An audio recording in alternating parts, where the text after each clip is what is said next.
Dabar laikas mums įpilti į mūsų džikuką metalo kondicionierių nuo Hado.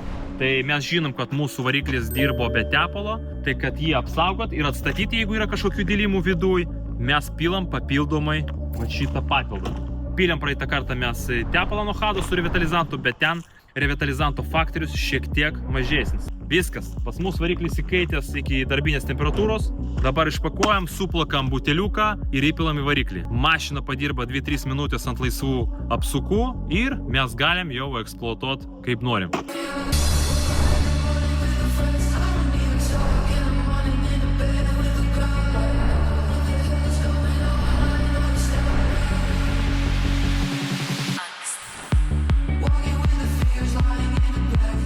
Opa, viskas, kūrėm mašiniuką, duodam šiek tiek padirbti.